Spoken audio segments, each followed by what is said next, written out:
right, now it's my turn to introduce who we'll be talking with. We have our panel, our guests here.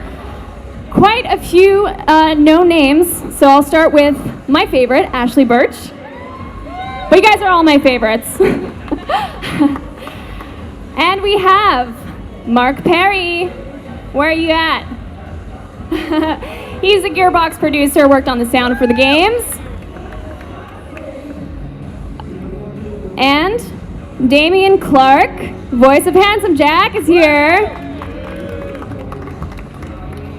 And finally, we have David Eddings, who plays Claptrap. Yeah! Welcome, guys. Welcome. How are you guys doing? Good. Doing well. Good. Yeah, your mic should be on. You guys all should be set. You all right? I'm all right. No idea.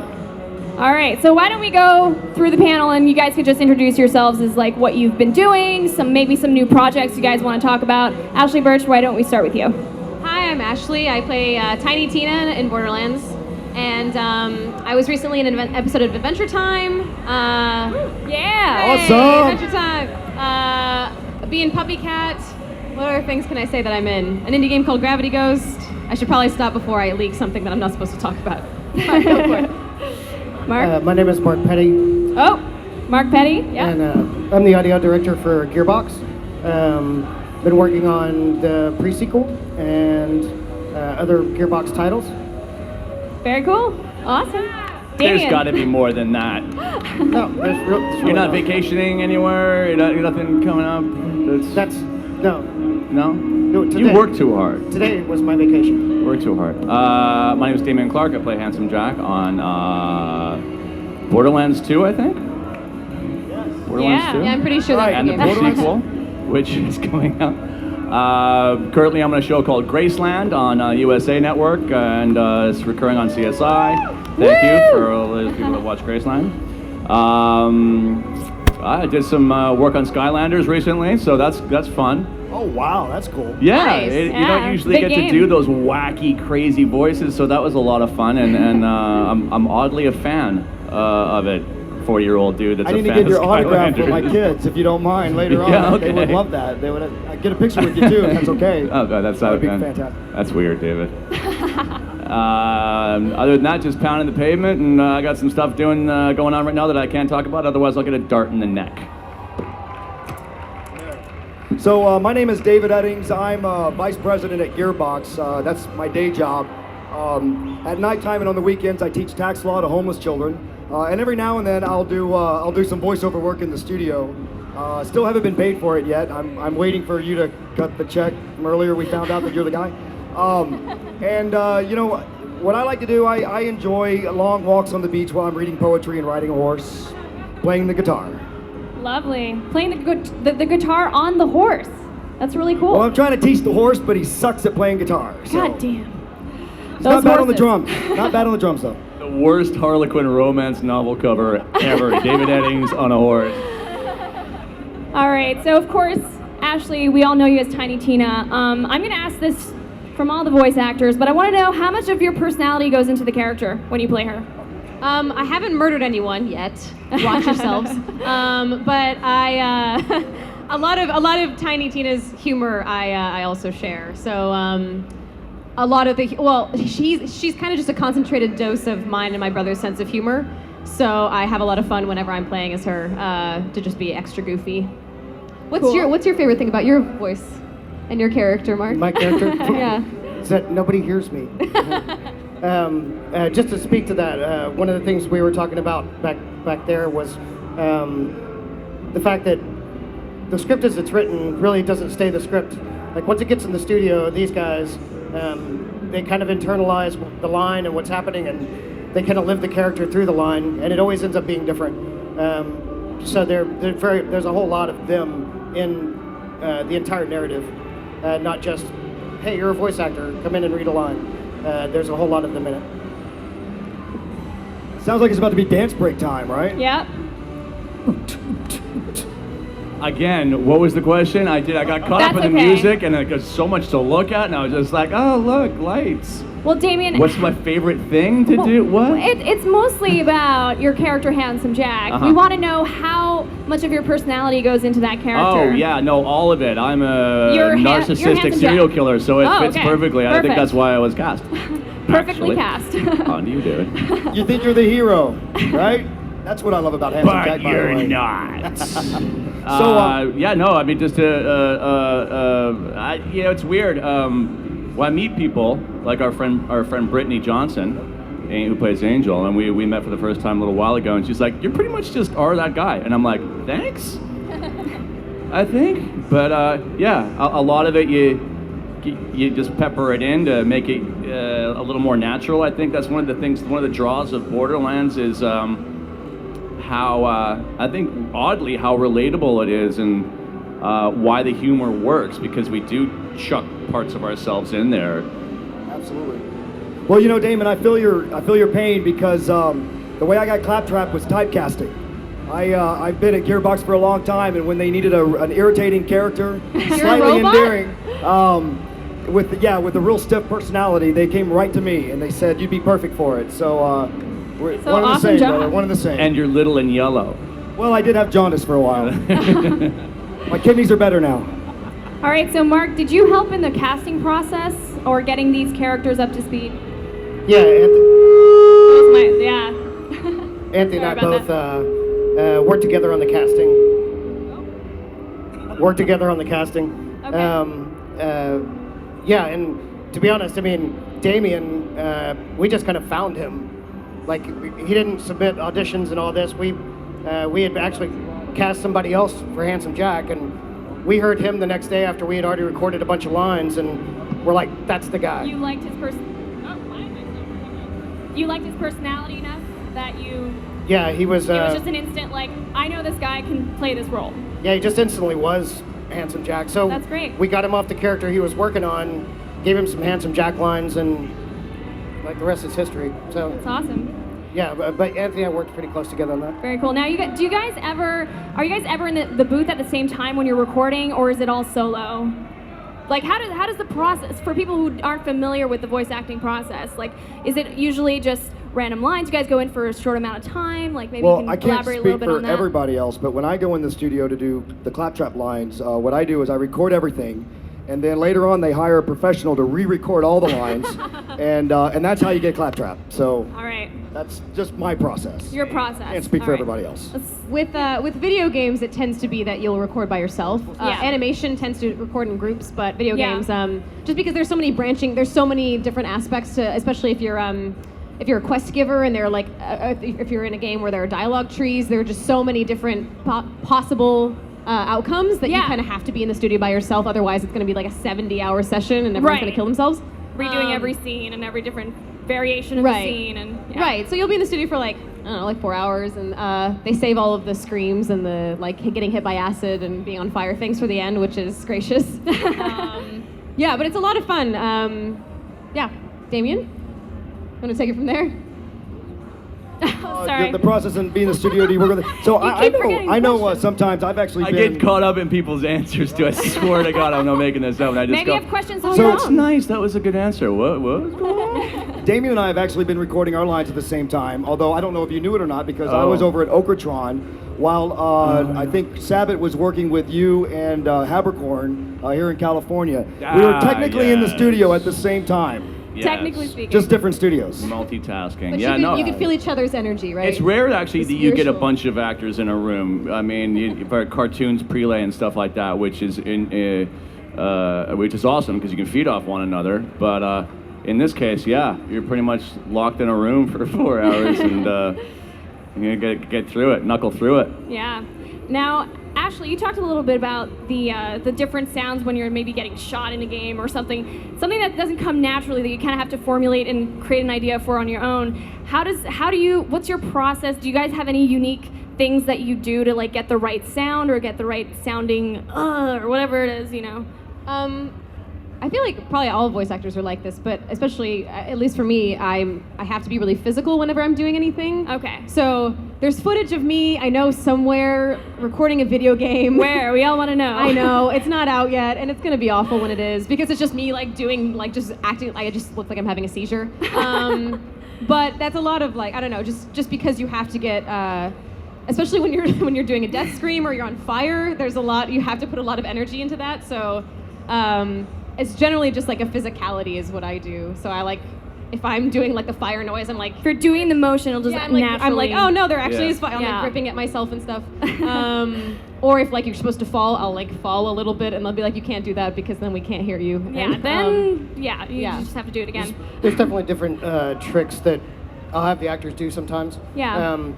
Take and push hard into your diaphragm while doing an exertion feels more like a pain than, let's say, if you're jumping or landing.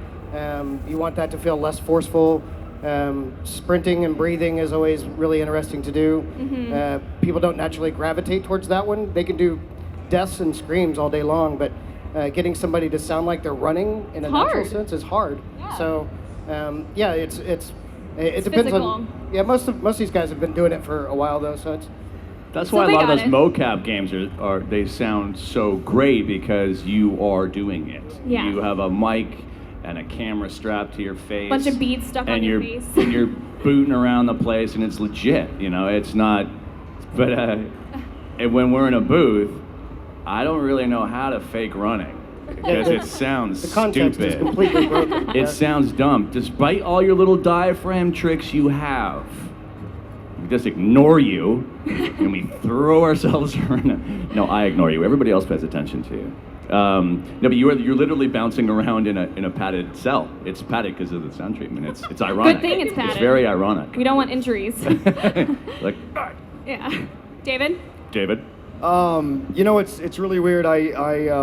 They changed my voice anyway, so it's Oh, a lot. yeah. I think a lot of the nuance gets lost a little bit. Maybe it's a bit easier. so much more acting to Yeah. what you actually hear. I think 90% of the performance is lost after the post processing. Wouldn't you say? No, you know I what? don't- That's I don't actually- think so. I That's a don't think BS so. answer on my part. It's a lot of fun. I love it when I'm getting directed by the guys that I work with at Gearbox, especially Anthony, Mikey, and I. I'll tell you what. On the first Borderlands, Mikey and I spent time in the studio together, just goofing around and just keeping it rolling. Rayson Varner was the audio engineer when we were creating the character. And that was just a lot of ad lib because we got to, we had lines of intent that Mikey had written, and then we just got to do it a bunch of different ways. We were having fun, goofing around, and it got recorded. What's great about Borderlands 2 is Ashly's brother Anthony is a freaking fantastic writer. He's hilariously funny, and I trust his writing so well. And he writes for the character, and it's it's neat because he'll write these long soliloquies, kind of like I'm doing right now, it's perfect the way he does it. I get every little nuance. I know where to pause and so on. What's tough though for me is like the 3-word or the 4-word sentences. You can do those like 20 million different ways, you know, and you have no idea what the context is. But other than that, yeah, I totally act out the robot part. So How much... rambling answers. No, it's a good answer. Good answer. So hard on yourself. Yeah, David. You be nice to my friend David Eddings. You know, if I see him, Punch you right in I'll the do baby that for maker. you. Let's I'll talk pat him about on the ass Dave. for This is you. now an intervention for Dave Eddings. Dave. That voice, that character sucks. It's got character of the year, but it's not stupid. I hate myself. Hey, you know. Now, how much of the script do you guys follow when it comes to you're recording in the booth? You come up with a crazy idea for a different line, and do you guys go for it? Yeah, I mean, Anthony is, this is going to sound biased because he's my brother, but he's very open to whatever you want to bring to the character, and Yeah. he just likes hearing, because we know the characters pretty well at That this point. depends on the day, though. If he's grumpy, it's like, is that the way I wrote it? No, it's not. So why don't you go ahead and just read it the way I wrote it? Yeah, because that sounds like Anthony. Yeah, that's exactly. That sounds exactly like it. He gets grumpy. Well, you Sometimes also don't read any of the lines that he actually wrote. I You're also not his sister, He by just the way, gets sick Dameon. of You're that. not his sister. I didn't know if you knew that or not. No, Damien lines- apparently never reads the script as written. No, he always lines makes from stuff up. lines for Dameon are really just a baseline, a jumping off point. It's not really anything that he's like, no, let's do this. But yeah, That's not true. That takes away from Anthony's awesome writing because like once in a while you just ad lib shit. But I mean, it's it's a good thing. It's not It's bad. Anthony. It's not like when you show up and go, well, we don't have a script. Dameon's just gonna say a bunch of stuff. No, he's very. It's all him. It's all him. And he actually, I think that he really likes hearing people ad lib. Yeah, he does. He's not As precious he about curses his under his script.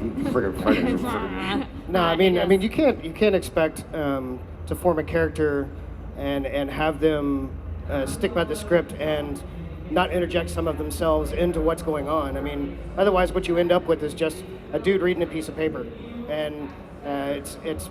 These guys have always been really awesome about that. But on our side, on the production side, like we want that. We want that input, and we want that creative sort of collaboration with the actor. So yeah, there's a lot of freedom we play around there with. And it almost helps the character be more interesting in a way. Like it's a written thing, but you want it to develop also and grow even more from what was the original idea. Honestly, That's really cool. I would love to hear Ashly's and Dameon's outtakes. I could do that. Those should be released, and I know they've got to be out there somewhere. Release those as like bonus footage or bonus content or something like that. I'll hear sometimes what she did. I always know when you're in the booth Room before before me you? at Habercorn because the mic is down. I walk in, it's like, because you're little. That was a joke. Is that what that joke That was that David? joke. Is that, Yeah. that was the joke? It felt weird. But sometimes you'll be there still, and they'll be dragging up. I'm like, no, play it. I want to hear it, and it's some funny stuff, Oh, thank man. you. That's Yeah, very sweet. yeah. The Well, that, outtakes and all that. That I butt, think you're right. that butt stallion line when you were chewing on pretzels was an outtake.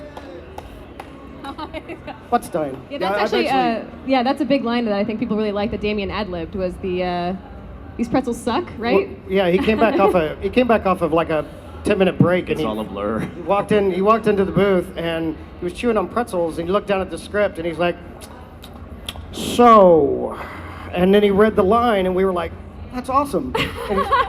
And so, yeah, we ended up keeping it.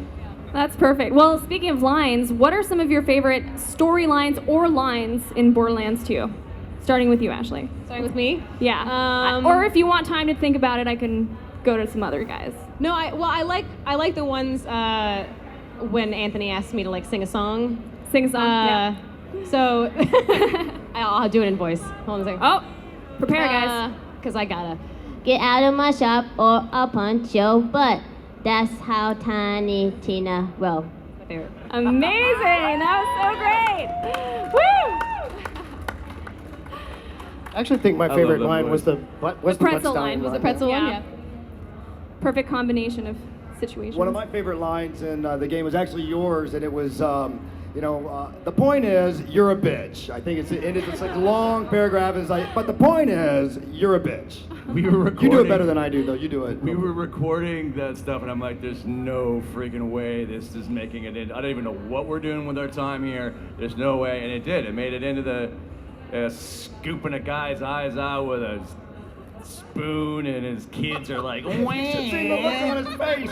Anyway, the moral is you're a total bitch. I'll see you at the end of the game when you shoot my face off. Bam. My kids play Borderlands in Borderlands 2, and they're always... That's good parenting, David. Well, I mean... They're like 2 and 3. They love it. Well, my oldest is, actually one is 9, and he does play quite a bit. That's not No, quite right. yeah. What's funny is that they adore y'all's characters. Right on. And, Thank you. and they did want me to get a picture with y'all at some point so that I could show them that I do know you, which is kind of cool. But I love seeing them play, and they don't give a crap about Claptrap at all. That's just Dad, and They can see him every thinks day. nothing. If you didn't tell them it was you, though, they'd be all over it. But it's like, since you're Dad, I guess, because nothing my dad ever did was cool. He was a fighter pilot, and I was like, my children don't care. Brutal. My children don't want to Right, let on kids suck. that they love me. Gotta They give just him don't want some me to love. know. They'll tell everybody else, but they don't want me to know. All right, let's talk a bit about so Borderlands 2 is a very unique game. Borderlands in general is a great franchise, and it's unique. Let's just put it that way. So, how is the audio in the game unique? If you could talk a little bit about that. Well, there was Darn a loud. yeah, that's an It's open-ended loud. question. there was an evolution kind of from Borderlands 1 to Borderlands 2. In Borderlands 1, the environments were a lot more static in the sense of desert terrain, was all dirt. Moving to Borderlands 2, we were able to kind of expand on what we were doing because you had organic creatures, you had sci-fi creatures, you had lush environments, you had plants that could eat you, you had all these kinds of things, and it really gave us a chance to open up what we were doing. I think the music plays a big part in our originality. We have kind of evolved from Borderlands 1 using the electronic-based and synth-based work to keeping that same foundation with Borderlands 2, but tying into the organic nature of the game with things like acoustic guitar or dobro or flute or other things like that. So these are all things, I guess, that I think about. I don't know that everybody thinks about them. Right, exactly. That's right. Yeah, so, but, Mark's talking again. I'm sorry. I was dozing off. I apologize. Hear me. I'm an asshole. Sorry. I'm a jerk. I I definitely love think Mark, by the way. I love this man. I work with him every day. That's a big thing too. Like we hassle each other so much, especially like in the booth. I don't know all the mean things I've said to your brother in jest, but he starts it. In all fairness, where I like it's like a locker room. It's like without naked dudes. Really, yeah. Well, I mean, to be maybe honest, when you're that was working, weird. whatever. To be honest, I That think was the weird. interaction up here is kind of symbolic of the way Borderlands sounds. You know what I mean? It's like, it's tongue-in-cheek and it's fun and it's something that you can get into and have a good time with, and so. We do. We have a lot of fun at work. I mean, it's intense sometimes. You know, the guys that are making the game and spending a lot of time. I mean, you know, Mark Petty over here. He, I imagine you spend a lot of late nights, and you know, you got a baby, and it's not always easy. But when you can spend so many hours doing what you do and still consider it a lot of fun and still consider it fulfilling, you know, the reality is that none of us would have the performance that we have. You wouldn't love the voice actors the way that you do if it wasn't for Mark Petty and Rayson and Andrew and Josh, all those guys, the whole team. It was a good team. Absolutely a great team. And you know, the reality is in video games, a lot of times the audio department is the department that gets crapped on. I'm trying to really keep it PG here, ladies and gentlemen. You know, because they're one of the last ones to put the finishing touches on the game, actually. And it's funny because I see this because people come in and sometimes and they're like, "Hey, I need you to write a jingle. I need you to write this song and make it snappy. It should be kind of like this, but you got to just do it quick because I need it like in 3 hours. Can you do it? Can you do it? You know?" And he does it. Yes. And he does it. That's what's amazing. Is the end of the world happening to our left? That is intense. Yeah, a lot of loud noises coming from that booth.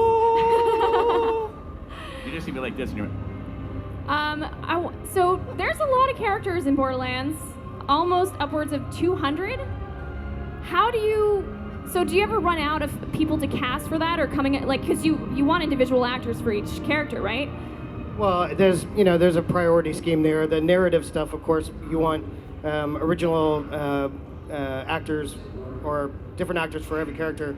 It comes down to the NPCs and kind of the guys who talk to you daily. Like a lot of those guys are doing the narrative will double or triple up on characters. But that being said, you know, the way that we casted even the main characters, we got people who are just really diverse. Yeah. You know, so and Anthony was really good about coming up with some kind of basically a character side or a description for even the low level characters that felt different. Yeah. Like everybody had a personality. Yeah. So he was really good at and how he did that with 200 characters is pretty impressive. But yeah. How many voices did you do? I did. End up doing? I did Tina, and then I'm one of the voices in the Gun the Bane, the most annoying, high irritating screechy, one, right? like, awful Awesome. one part of it. And then I think I was maybe one other character, but I don't remember. But those are the big ones. What about The you, Bane and Dameon? How many, Tina. I was just thinking. I have absolutely no idea. I think I did the mayor of Opportunity. No, Sanctuary. Like I don't know what Okay. that dead body's doing there, and that's all Oh, I I hear can. it. That's all I can really remember. But they end up throwing a lot of stuff at you, like, well, we need Yeah. to do this, that, and the other, and you try to change your voice as much as you can and do that. But yeah, I was just. It's awesome. I actually do another character in Borderlands, TK Baja, if anybody remembers. He's lot of that's fans. the actual one I actually get to do my not my real voice, but I get to do it in character and it's not processed. Of course, my voice is shot now, but think about how he sounds in your head and just imagine me doing it for you and everybody. There. Well done. Awesome. Well done up front. You should have seen the look on your face. So let's talk a bit about the scoring of the game. Mark, if you could tell me just how important is it for it to have the right fitting music, have the right everything when it comes to having music in a game?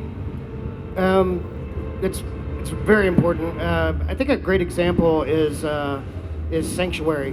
When you walk into Sanctuary, the ambient music that plays, it really feels like that town looks visually, and that's when it kind of it has to match. Yeah, to a certain degree. When I heard the piece in Sanctuary, it really kind of brought it all together for me, and I realized like this is definitely the tone of the game. The writers or the composers are doing a great job of sort of selling that art style, selling the combat. But yeah, it's a big factor. Yeah. Any favorite moments for voice actors here? Just as you were recording, something crazy happened that stuck with you after you were done recording and playing your character? Honestly, Like from when we played the game? So, it could be part of the game, sure. I mean, if it's a moment in the game that you love, or something in the recording booth that happened to you that you were just like blown away and it just stuck with you even afterwards. Well, it's really weird because when I play the game, I don't like to listen to myself, right? And so what I do is I turn the volume all the way down, and I just do the lines live. And I just like to do that instead. So, and it's great when there's a lot of people around me looking over my shoulder as well. Very irritating if you're in the office doing it, but otherwise, those are my kind of experience. Cool. Any for you, Dameon? Not a 1. It's all a haze. I really I think golly, I think there was a side quest that your brother wrote about some poor unfortunate woman with a disfigured face. And I said, who claps for disfigured face lady? That's not nice at all. It's terrible. I forgot we recorded it. It was one of those things I thought, no way it's making it into the game. This is ridiculous. And it's like right at the beginning when you first meet like Sir Hammerlock. Helena Pierce, thank you so much. It's one of the side quests. And she has this unfortunate part of her face that's acid, I think, or something like that. And I go, oh my God, what did you do? Headbutt a pelt sander? And I was playing the game and I'm like, that's really wrong and hilarious at the same time. Stayed in. I'll have to make a note to thank Anthony for that later when I talk to him. Yeah. One of my favorite quests in the game is, I don't remember the exact name, probably someone here will remember it, but it's the guy that's begging you to shoot him in the face. It's like a 5-second quest. Oh, yeah. Yeah, right. And the fact that he goes, thank you, like right after he dies. I laughed super hard at that. I don't know. How have you guys been enjoying the E3 event? Let's talk about the show. If you guys have you guys had a chance to check out the show floor a little bit? Can you guys turn your cameras around right now and just show everybody the madness that is happening around us right now? Well, I'm sure you can hear that, it's like they're scoring an apocalyptic Tom Cruise movie over there. It's just so incredible. It's overload almost, right? Yeah? Is this your first E3? Yeah. Oh, yeah. So this is my I can tell. 17th E3 in a row. Jeez. I know, right? 17 years of E3. Even in Santa Monica, the fiasco that was. And I don't get to see games much anymore. Activision did walk a group of us from Gearbox in on Wednesday to check out Destiny. That was really nice. Our friends over at Bungie are making a beautiful, beautiful game. Last year, I saw Destiny and Titanfall. I saw 2 games last year. That was 2 more than I had seen in the previous 4 or 5 years combined. And I used to see them in passing, but actually getting time to be able to spend to watch the teaser trailer, even play the game a little bit. Mm-hmm. And Titanfall blew me away. And I told Titanfall's Vince, and Abby as I was walking out that that was going to be my new obsession. And I was right. I'm Generation 4 now. I don't know if anybody plays or not, but if you come up later on, we can trade gamer tags, and I'm totally cool playing with you. So, a lot of people are going to be asking. But I will say this, and it's not just because it's 2K, but Evolve looks amazing. Yeah. Amazing. And I'm very fortunate that it's right next to where the pre-sequel is being shown. But it's so crowded over there, I don't feel like bumping anybody else out. It's to try to play it. intense, It is. man. It's fantastic. Yeah. Ashley, There's a lot of folks here that are really hitting on all cylinders, and you just walk around and there's some great stuff. It's really there's good some stuff. big, like giant monsters and things around. Really, and the big headphones at the Turtle Beach booth. Some of course. cool cosplay, if you're into that. Everything's kind of thing. massive. Yeah, exactly. Ashley, anything special that you saw at the show floor? Because it's your first day as well. It is my first day. I've been watching stuff from home in between going to Disneyland instead. I'm really excited. There's a new Mass Effect, and the Nintendo stuff was really awesome. Yoshi's Woolly Story is the cutest thing I've ever seen. Don't you want that little Yoshi like wool plush toy? Yes, Oh my so gosh. badly.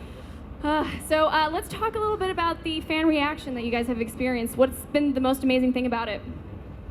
Somebody tried to get a chunk of Ashley's hair. Just Really? Tried to pull it right out. It was I'm really, sorry. It was really, and then they staple it to David's head. I'd like to have some. She has a lot, you know. Share, you can share. Yeah. Oh God, please don't take my hair, anyone. Honestly, seeing I Tiny just Tina. got here. I don't know. Did we just get here? Just in general, I think fan reaction to like the series, right? Yeah, just Borderlands fans are all here. You know, they love you. They love your characters, how you played them. So I mean, you've Yeah. gotten a lot of feedback. I'm sure a lot of positive feedback and Yeah, people love. really seem to. Well, Tiny Tina is kind of divisive, but the people that love her seem to really love her, which is awesome. And I've seen quite a few cosplayers since the game's come out, which Ooh. has been I have really yet to cool. see. I actually saw a girl that's about the age of Tiny Tina cosplaying as Tiny Tina. No and I was way. freaking out at her, and she did not give a shit who I was. She was like, "What do you want?" And I was like, "Can I take a Get this picture weird with you?" lady away from me. You don't understand. She was like, "I don't know." And so there's a picture of me going like, and she looks so bored. She's just like, I found out later that she knew who I was and she was just scared, but I like imagining that she just didn't give a shit and she was just like posing with me. But yeah, like the cosplay and the fan art is like really cool. It's really cool to see. Yeah. Anything for you, David or Dameon? I was at a convention and this lovely couple legitimately wants me to marry them, and I don't know if I can legally. I thought this was going in a totally different direction. Well, it's Yeah. in Utah, and I thought, oh, that's weird, but you know, I'm up for a different lifestyle. I've been doing this hetero guy thing for so long that I thought, oh, let's mix it up. But they said, we want you to marry us, and I'm like, don't I need like a license or something for that? He goes, we'll get around it. So You can get it on the internet. Yeah, you can get it on the internet. Anthony is technically a reverend. Yeah. that's why it's at Reverend. Okay, I got You can do that as well. But I've been knocking it around, going, I should do this. Yeah, you're actually considering it. That's amazing. Wait, like Yeah, he's as such a Handsome nice Jack? guy. They want Handsome Jack No, to yeah, they marry want them? Handsome Jack. They could give a shit about me, but I think Oh. I think he actually said if you could dress up like Hanson. I'm like, let's not push it. Fly me up, put me up in a really nice hotel. I mean, no, I'm just kidding. But yeah, that was one of the more interesting things that happened. I was very flattered. I was like, oh. Yeah. Yeah. The fan reaction for me has been really great because it gives me like a $5 an hour bump during my weekend business doing children's parties and so on, and so that's really cool. Yeah, and so Not bad. I was gonna ask how $5 that was more for going. like the 5 hours actually, not just per hour. That'd be a lot of money. Yeah. All right. I think this is it for our panel, guys. But thanks for coming. Thank you Thanks, guys. Please give a round of applause for our amazing guests. Talent behind Borderlands. Wow. Thanks for coming. How about a round of applause for all the people that stood here listening to all this BS that we're throwing out there? So a round of come applause on. It for was our some audience. great stuff. Thanks all for coming. We're going to be signing autographs with some of these people. So stick around. We're going to be setting up a line. And yeah, that's it.